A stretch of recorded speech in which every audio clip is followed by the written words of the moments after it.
खुशामदीद, good morning आप सबको हमारी तरफ से हो।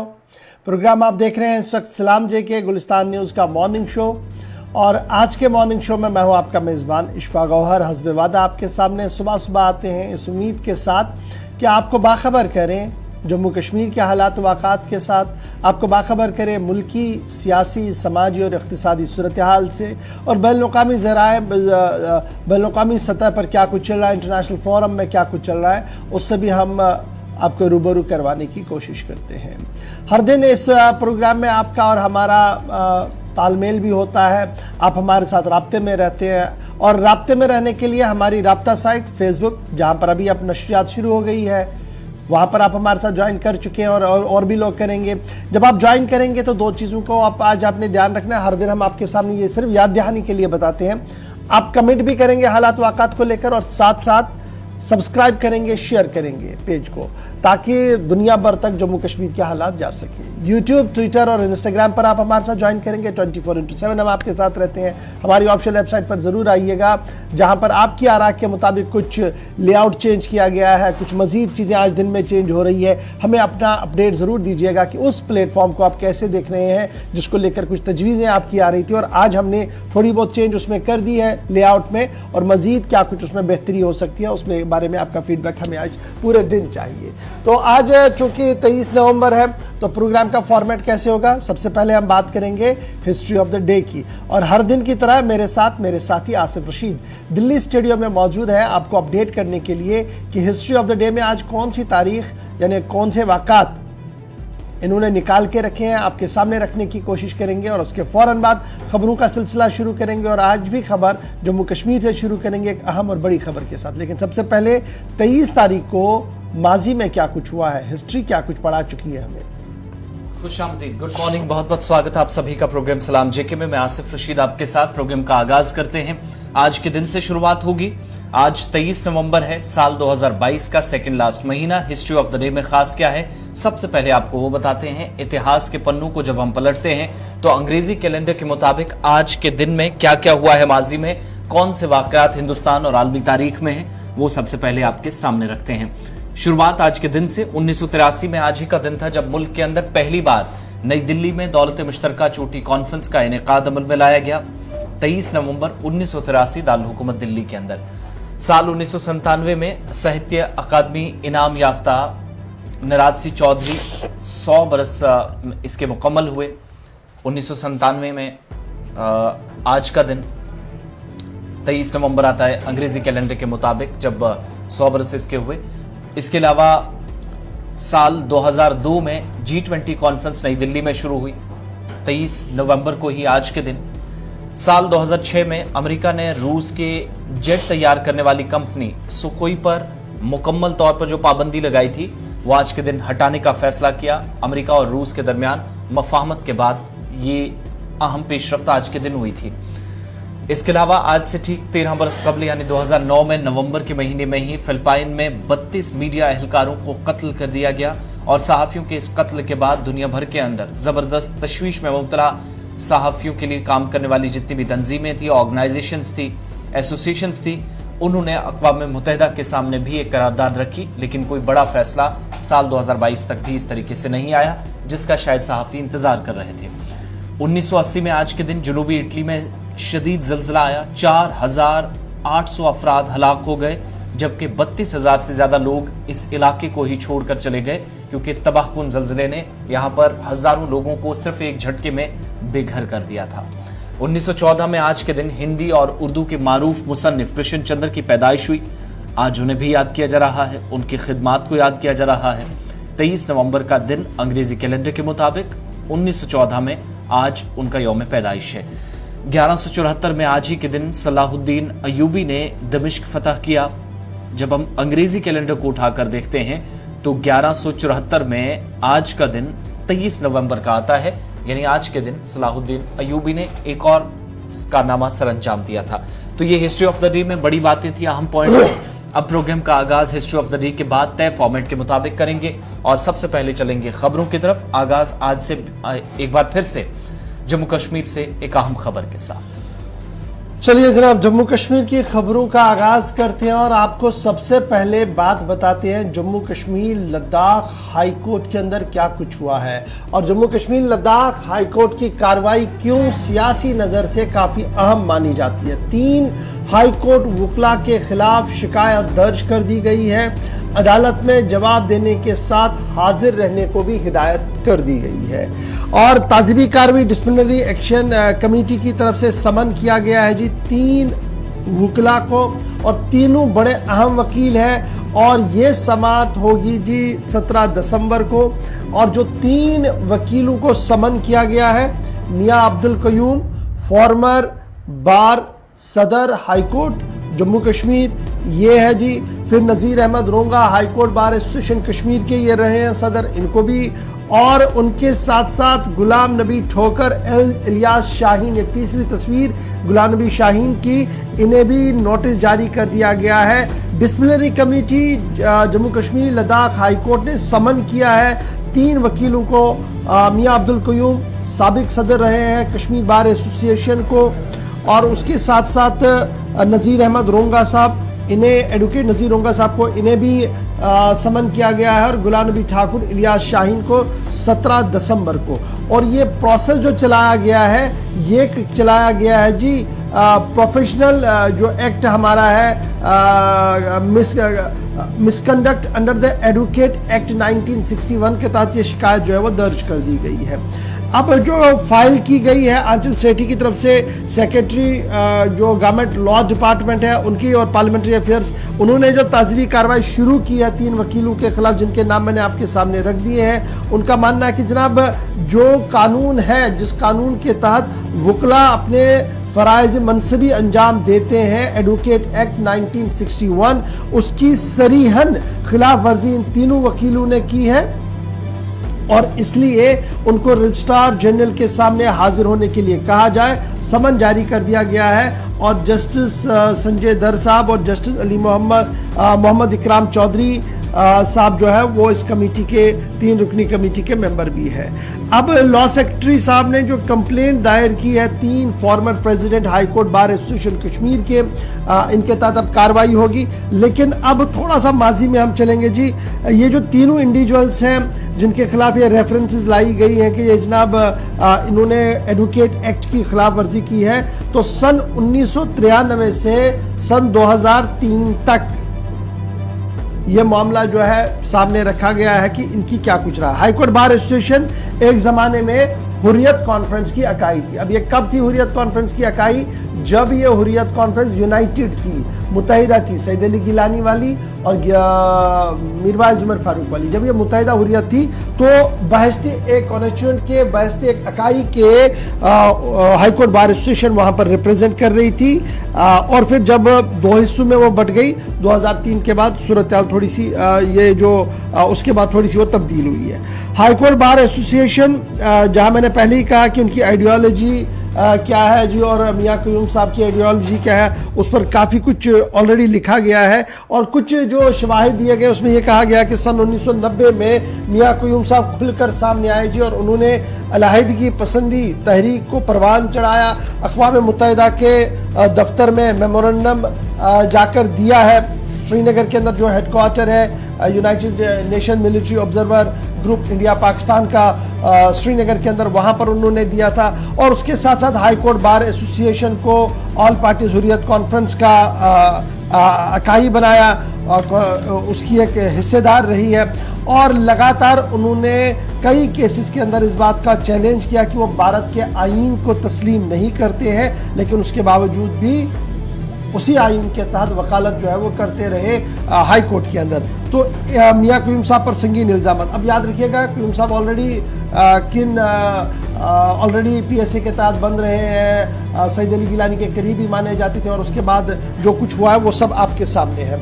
उसके बाद ये भी कहा गया कि जनाब ये जो दूसरे वकील साहब हैं वहाँ पर और 2 वकील साहिबान हैं, उन्होंने भी अपने अपने तरीके से जी इंतहा पसंदी और अलहदगी पसंदी को परवान चढ़ाया, अपने असर को वकला के ऊपर करते हुए उनको भी, उनकी सोच को भी तब्दील करने की कोशिश की।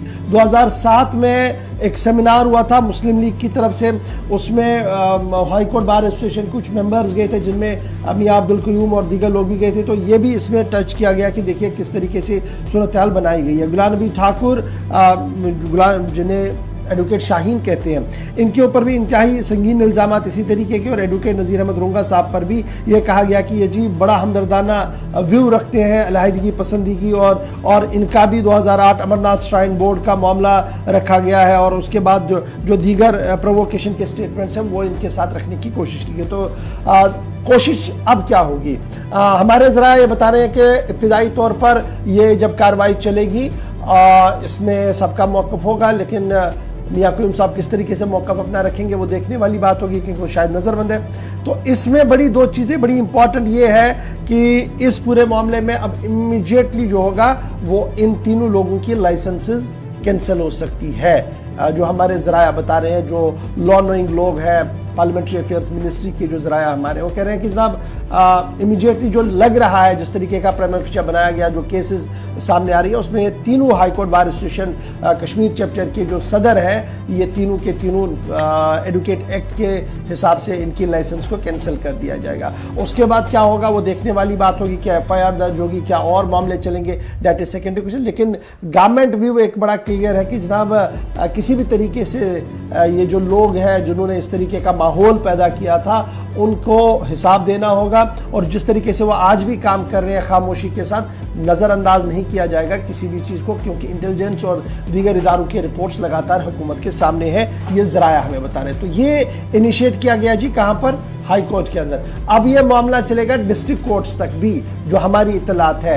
डिस्ट्रिक्ट कोर्ट्स के अंदर भी कुछ ऐसे वकला है जो खुलकर अलहदगी पसंदी का साथ देते थे, अलहदगी पसंदों के साथ थे, उनके खिलाफ भी कार्रवाई का मन जो है वो सरकार बना चुकी है, और उनके खिलाफ भी इसी तरीके की बातें कब कब उनने तकरीरें की हैं, सेमिनार्स में कौन कहाँ पर गया है, कौन दिल्ली के हाई कमीशन के दफ्तर का चक्कर काटता रहा है, सबकी डिटेल जो है वो कलेक्ट की जा रही है, और बड़े पैमाने पर यह सेकेंड ऑपरेशन जो है वकीलों के हवाले से शुरू किया जाएगा। और माना जा रहा है सिर्फ कश्मीर प्रोविंस नहीं, जम्मू तक और डोडा तक भी इसकी आंच जो है वो देखने को मिल सकती है। तो ये तो पहली खबर थी जो हमने आपके सामने रख दी है। फिलहाल 3 बड़े चेहरों को नोटिस जारी कर दिया गया है और साफ कर दिया गया है कि जनाब 17 दिसंबर को हाजिर हो जाए जी इस कमेटी के सामने। चलिए आगे बढ़ते हैं। बात जम्मू कश्मीर की हुई है तो बात सिक्योरिटी सलामती सूरत हाल की भी करते हैं। सलामती सूरत हाल पर अलग अलग बयानात आए और जम्मू कश्मीर के अंदर मुकम्मल तौर मिलिटेंसी का खात्मा नहीं हुआ है, ताहम तादाद चाहे वो मकामी या गैर मकामी मिलिटेंट्स हैं ये कम जरूर हुई है। कल बैक टू बैक 2 से 3 बड़े बयान आए और एक तरफ पुलिस हुकाम, एक तरफ फौजी हुकाम सूरत हाल का जायजा ले रही थी, साथ साथ बयानात भी सामने आ रहे थे। इस साल हाइब्रिड मिलिटेंट्स की गिरफ्तारी हो, उनकी हलाकत हो, या फिर हाइड आउट्स बस्ट करने का मामला हो, या फिर सरहदी इलाकों के अंदर की सूरत हाल हो, शुमाली इलाका जात में जनूबी कश्मीर के अंदर कार्रवाइयाँ हों, तमाम चीज़ों पर सवाल कल फौजी और पुलिस हुकाम से किए गए। एक तरफ जहां director general of police north Kashmir के अंदर थे, कल दिन भर सूरत हाल का जायजा लेते रहे और उसके बाद दोपहर उन्होंने प्रेस कॉन्फ्रेंस भी की। दूसरी तरफ दौरा बड़ा इंपॉर्टेंट था, वो था लिंक अप डे के हवाले से, जो कि पुंछ के अंदर भी तकरीबात हुई, उधमपुर के अंदर भी तकरीबात हुई, लेकिन पुंछ में एक बयान आया जिसने इस वक्त सबसे ज्यादा सुर्खियों में जगह बनाई है और वो है लेफ्टिनेंट जनरल उपेंद्र द्विवेदी का। उनके बयान के मुताबिक एक सवाल उनसे पूछा गया था कि इस वक्त तकरीबन कितने मिलिटेंट्स जम्मू कश्मीर या वादी या जम्मू के इलाकों में, तो आदादो शुमार सामने रखकर उन्होंने बताया कि मुख्तलिफ हिस्सों के अंदर जो लोग इस वक्त सरगर्म हैं उसमें पाकिस्तानी कितने हैं, बाकी एरियाज के कितने हैं, लोकल्स कितने हैं, वो भी उन्होंने तादाद बताई। लेकिन डीजीपी का बयान भी यहाँ पर साथ बड़ा इंपॉर्टेंट ये है कि डायरेक्टर जनरल पुलिस साहब कह रहे हैं कि जनाब डबल डिजिट में हमारे पास मिलिटेंट है, और डबल डिजिट को 99 तक आप मानिएगा, जबकि जब आप 3 डिजिट वाले जाएंगे तो 100 हो जाएगा। तो डीजीपी के बयान के मुताबिक कुल मिलाकर 99 मिलिटेंट हमारे पास है, 99 मिलिटेंट से कम है, 10 भी हो सकते हैं, 99 भी हो सकते हैं, डबल डिजिट। उन्होंने ये नहीं कहा कि 80 है, 47 है, 45 है, तो हम डबल डिजिट का कहां से शुरू करेंगे, 10 से 99 तक ये डबल डिजिट है, कोई भी फिगर इसमें बीच का हो सकता है, ये एक टेंटेटिव फिगर डीजीपी साहब ने दिया। साथ ही उन्होंने कहा कि जनाब अमन यहाँ पर हो रहा है और अमन की बातें अखबार वाले लिख रहे हैं। शायद सरहद पार लोगों को ये पसंद नहीं है, इसलिए धमकियां और दीगर चीजें चलाने की कोशिश की जा रही है। लेकिन इसके बरक्स जो बयान सामने आया वो हमने देखा जी आर्मी कमांडर साहब का। जैसे आसिफ साहब अभी आपको बता रहे थे कि लेफ्टिनेंट जनरल उपिंदर द्विवेदी साहब ने बयान क्या दिया। उन्होंने कहा कि 3 डिजिट 300 मिलिटेंट एक्टिव है जी जम्मू कश्मीर के अंदर। अब ये सूरत हाल अब आप समझ सकते हैं डबल डिजिट और ट्रिपल डिजिट में कितना फर्क है। इसीलिए ये बयान इस वक्त सबसे ज्यादा सुर्खियों के अंदर है। एक तरफ से डायरेक्टर जनरल पुलिस साहब का बयान है और एक तरफ से आर्मी के लेफ्टिनेंट जनरल साहब का बयान है। नॉर्दर्न कमांड के जो चीफ है लेफ्टिनेंट जनरल उपिंदर द्विवेदी साहब, उनका कल एक ज़मीनी सवाल के जवाब में कहा कि 300 के करीब मिलिटेंट जो है जी जम्मू कश्मीर के अंदर एक्टिव है, जिनमें एक और उसमें भी 160 ऐसे मिलिटेंट है जी जो लॉन्चिंग पैड पर है और इस इंतजार में है कि वो कब इस पार आए। यानी सरहद पार अभी भी कोशिश है जी कि मिलिटेंसी को बढ़ावा दिया जाए और दरअंदाजी की कोशिश की जाए। जब मिलिटेंट प्रेजेंस की बात उन्होंने कही तो उन्होंने ये भी कहा कि इनसे निपटने के लिए और इस दरअंदाजी को नाकाम करने के लिए फौज और मकामी लोग जो है वो एक दूसरे का सीना सिपर बने हुए हैं और इस तरीके की कोशिशें पहले भी नाकाम हुई ही, आइंदा भी इसको नाकाम बनाया जाएगा। 160 मिलिटेंट्स अक्रॉस द लाइन है, 130 उसमें नॉर्थ पीर पंचाल कश्मीर डिवीजन के अंदर है और 30 साउथ पीर पंचाल के अंदर है। इस तरीके के आदाद शुमार उनके पास था क्योंकि उनमें आर्मी इंटेलिजेंस था। और डाटा जो आया है जी उसके मुताबिक 82 फॉरेन मिलिटेंट्स इस वक्त है, 53 लोकल मिलिटेंट्स। और अगर मैं इसको देखूं कि अगर डीजी साहब ने इसको देखते हुए ये कहा कि हमारे पास ये डबल डिजिट है तो उन्होंने फॉरेन मिलिटेंट्स को बाहर करके सिर्फ लोकल मिलिटेंट्स की बात की, तो फिर तो ठीक है कि 53 हमारे पास है तो वो लोकल डबल डिजिट वाला आता है 53 जो आर्मी साहब का आर्मी चीफ का आर्मी के लेफ्टिनेंट जनरल साहब का स्टेटमेंट है जी। उसके बाद ये भी देखना होगा कि जिस तरीके से उन्होंने ये कहा कि जनाब हम बिल्कुल तैयार बैठे हैं जी, आर्मी को जब भी हुक्म होगा वो सरहद पार कार्रवाई के लिए तैयार है। आज 1990 नहीं है, ये 2022 का इख्तिताम है, 2023 में हम आ रहे हैं और आर्मी पूरी तरह से तैयार है किसी भी हमले को पसपा करने के लिए और कोई भी मुल्की सतह पर कार्रवाई करने के लिए, यानी जो भी कार्रवाई मुल्की हक में होगी उसको करने के लिए भी आर्मी जो है वो तैयार है। तो ये दो बड़े इंपॉर्टेंट बयान है, लेकिन फटाफट से जरा सुन लीजिएगा। डायरेक्टर जनरल साहब ने कल जब वो नॉर्थ कश्मीर के अंदर थे और एक मकामी चौक का नाम भी उन्होंने तब्दील किया, शहीद पुलिस कांस्टेबल के नाम पर रख दिया, उस वक्त क्या कुछ उन्होंने सहाफियों के सवालों का जवाब देते हुए डीजी साहब ने कहा, उसको फटाफट से एक बार फिर याद दिलाते हैं आपको। लोगों की आवाम की कॉपरेशन के चलते बहुत हद तक कंट्रोल में है। आज दहशतगर्दों का नंबर जो है वो लगभग 2 डिजिट के अंदर पहुंच गया है जो जहां के लोकल हैं, और बहुत ज़्यादा कम नंबर हो चुका है जो फॉरेन टेररिस्ट जहां पर आकर के कश्मीर को तबाह और बर्बाद करने में लगे थे, उनका भी ये कार्रवाई जारी है। और मुझे उम्मीद है कि जो अमन का सिलसिला है वो और पुख्ता होगा और दहशतगर्दी को और ज़्यादा समाप्त करने में हम लोग कामयाब होंगे। सर, हाइब्रिड एक बड़ी चुनौती है, उस चीज़ को काउंटर करने के लिए क्या काम कराया जाए? हाइब्रिड वाकया में एक बड़ी चुनौती है, क्योंकि जो आदमी रूटीन में एक आम इंसान की तरह, स्टूडेंट की तरह काम करता है और पाकिस्तान से भेजे संदेश के मुताबिक पाकिस्तानी हैंडलर के इशारे पर शाम को या तो ग्रेनेड उठाता है या पिस्टल उठाता है और किसी बेगुनाह का कत्ल करता है। हाल ही में इस तरह की कार्रवाइयाँ हुई जब छोटी उम्र के बच्चे जिनको वर्गलाया गया है, जिनको बार बार इस तरफ धकेला जा रहा है दहशतगर्दी की तरफ, उनको पाकिस्तान से उनके हैंडलर जो हैं वो कोई टारगेट देते हैं। टारगेट देने के लिए, टारगेट एग्जीक्यूट करने के लिए वेपन देते हैं या ग्रेनेड देते हैं, और उस दहशतगर्दी की कार्रवाई के साथ वो मिलिटेंसी की सफ़ों में तो शामिल हो जाता है, मगर जब तक पकड़ा नहीं जाता, जब तक आइडेंटिफाई नहीं होता, तब तक वो आम तरह की शहरी की तरह रहता है। मुझे खुशी इस बात की कि इस साल के दौरान 100 से ज़्यादा ऐसे मॉड्यूल जो हाइब्रिड टेररिज्म के खाते में आते हैं उनको न सिर्फ निकाला गया बल्कि उनके खिलाफ सख्त कार्रवाई की गई है। अभी भी ये कार्रवाई जारी है और मुझे लगता है कि चुनौती जरूर है, मगर इस चुनौती का बहुत अच्छे से मुकाबला किया। ये ना सिर्फ निंदा के लायक है बल्कि इसके खिलाफ सख्त से सख्त कार्रवाई करने की ज़रूरत है। पुलिस ने पहले इसमें केस रजिस्टर किया है इससे पहले भी हम इस तरह के नरेटिव जो चलते हैं उनके खिलाफ कार्रवाई कर चुके हैं और इसके खिलाफ भी सख्ती से कार्रवाई की जाएगी। किसी को भी घबराने की जरूरत नहीं है। पत्रकार भाइयों को भी अपना स्टैंड अपनी सोच के मुताबिक लेने की जरूरत है। उनको भी किस तरह के खौफ की। अगर मैं कहूं कि लॉन्च पैड पे कितने टेररिस्ट अगर बैठे हुए हैं तो हमारे पास लॉन्च पैड पे तकरीबन, मेरे पास जो फिगर है ये तकरीबन फिगर जाता है 160, जिसमें तकरीबन नॉर्थ ऑफ पीर पंजाल 130 है और तकरीबन 30 के आसपास यहाँ पे साउथ ऑफ पीर पंजाल होगी। जहां तक आपने पूछा है यहाँ पे नॉर्थ ऑफ पीर पंजाल और रजौरी पुंछ में कि हिंटरलैंड जिसको हम बोलते हैं वहां पर कितने हैं, तो तकरीबन हमारे हिसाब किताब से टोटल 82 पाकिस्तान टेररिस्ट बैठे, तकरीबन 53 जो है लोकल टेररिस्ट।